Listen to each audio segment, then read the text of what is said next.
one side of the debate, you've got a woman that nobody has ever liked. Nobody has ever liked this woman. She has been thrust, especially not her husband. I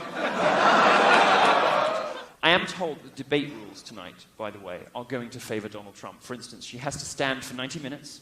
No seats. No seats. No seats. No seats. There'll be no phoning a friend. Anyone know the dialing code for hell? Imagine, you imagine the poor liberal feminists looking forward to a Clinton White House. They get there for some interminable rape seminar, something about rape culture on campus. Instead, to be greeted with classes like, is the bitch gonna talk? And how to suppress bimbo eruptions. Bill's getting a little infirm now. He looks, I'm trying to work out which STD it is that did it.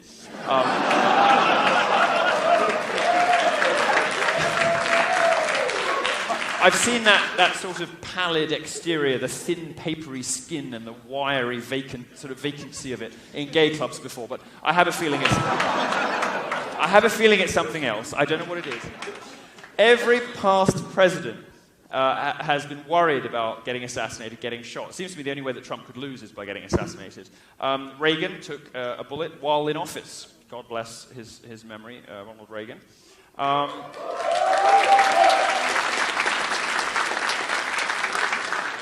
It's the only thing Hillary's worried about is not having a shot handy when she goes into one of her seizures.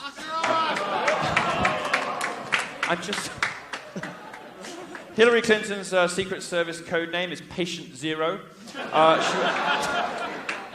No, I've asked them. And she's set to enact Clinton Care on day one, which isn't an enlargement of Obamacare. It's actually just a vast new body of the federal government dedicated to making sure she's got all of the shots and medication she needs to get up in the morning. In fact, on the numbers, Hillary never does very well. This is...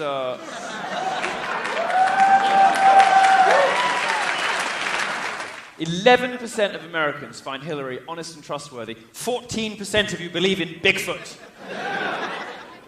What is she wearing?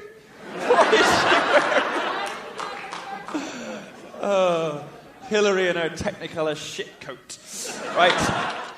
Hillary's policies are almost completely reactive. Every day, I imagine her team sort of says a number of prayers. One, that nothing bad happens that day because it always ends up terrible for them. Two, they won't have another unfortunate overheating episode at a 9/11 memorial. And the third prayer is probably facing Mecca. No,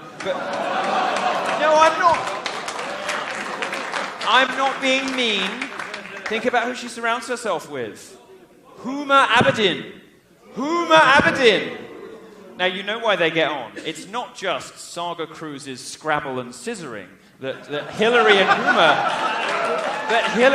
Huma have in common. They both have terrible taste in husbands. Weiner and Bill Clinton, good Lord, no wonder those women have bonded. Even I, some fag from England, was able to command crowds 5 times the size of Hillary's. Now, it's true. She can barely get 200 people to show up when she speaks to young people. I sold out a 1,200-seater at Louisiana State University in 48 hours. Go Milo!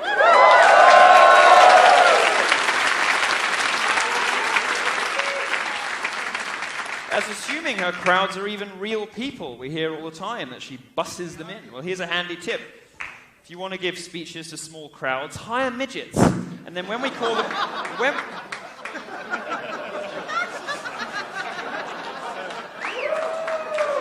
When they call the crowd small, you can cry bigotry like you always do.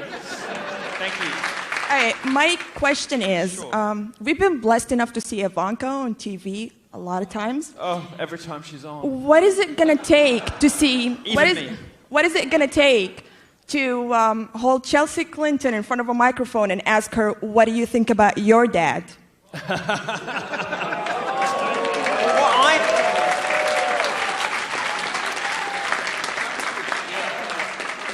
I mean, the first thing to say is nobody knows who her dad is. In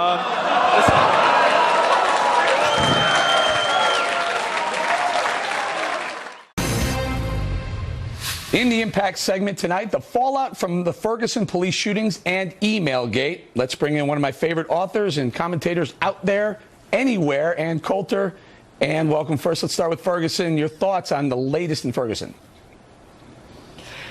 Well, I think the whole thing was brought about by Obama and Holder, turning a self-defense shooting by a cop in this small town into another 9/11. They had 45 FBI agents investigating, and what began as, you know, a brutal assassination murder of Mike Brown, a black teenager, after all of these investigations, to a massive grand jury investigation, even Eric Holder's Justice Department. All they come up with is, well, yes, he was, Officer Darren Wilson was completely in the right. He was being charged. The witnesses who said that Big Mike had his hands up were lying, were completely full of it. This is all from Eric Holder's report. But they stopped too many blacks in traffic violations. Try to find a city, any municipality in America where blacks are not stopped more than whites are. I mean, you'll remember Michael Bloomberg in New York defending the stop and frisk policy, saying, look, if you look at the arrest rates, blacks have a much higher arrest rate. They have a much higher crime rate. And liberals may not want to admit that, but if you're going to play these games with statistics, that happens to be very important. Michael Bloomberg said, if anything, we're not arresting enough white people. And as Steve Saylor pointed out on his blog, he started comparing white and black arrest records in various left-wing places like Santa Monica. The black arrest rate in Santa Monica is 3 times as high as the black arrest rate in Ferguson. All right, and before we move on to Hillary, I want to talk the producers, let's pull up that picture of the CNN anchors when they're standing around a table and they have the hands up, don't shoot sign. The media, Ann, has been complicit in this, and why?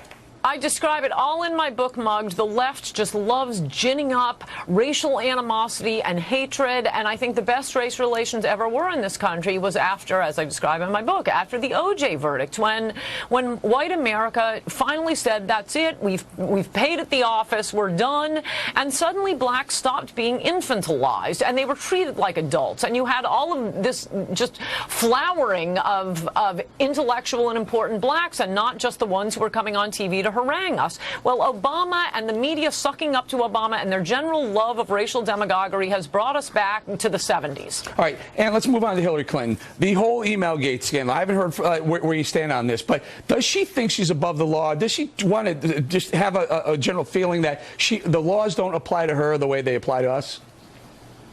Well, I was listening to your previous guests and other guests on this topic on other stations, and let's say everything they say is true, which I do not think it is. This is for purposes of argument. Nothing that Hillary did was illegal. It didn't violate protocol. There's nothing about Benghazi. All the emails she deleted just had to do with Chelsea's wedding. Let's say all of that is true. Hillary herself and her defenders say, well, it was a mistake, and if I had to do it over again, I would have 2 phones.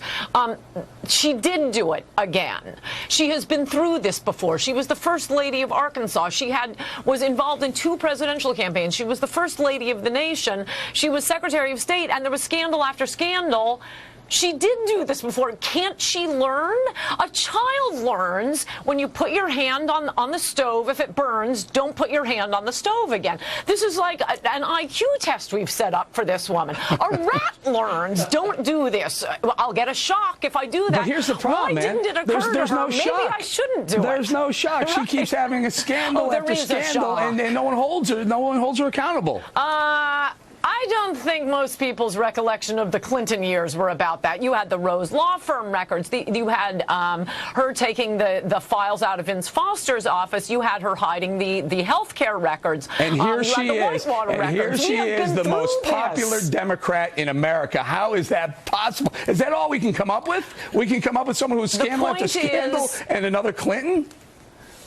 This woman has a very low IQ. We now have the test. The evidence is in. All right.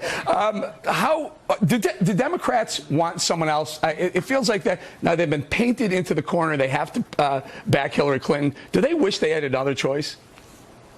I think you're right about that. I mean, the media keeps, the left-wing media, i.e. everything except, well, right here, right now, they keep acting as if we somehow, we as America owe Hillary Clinton because we ran off with our trophy wife Obama back in 2008. We owe her this nomination. Well, America doesn't owe her. Maybe you owe her, liberal America.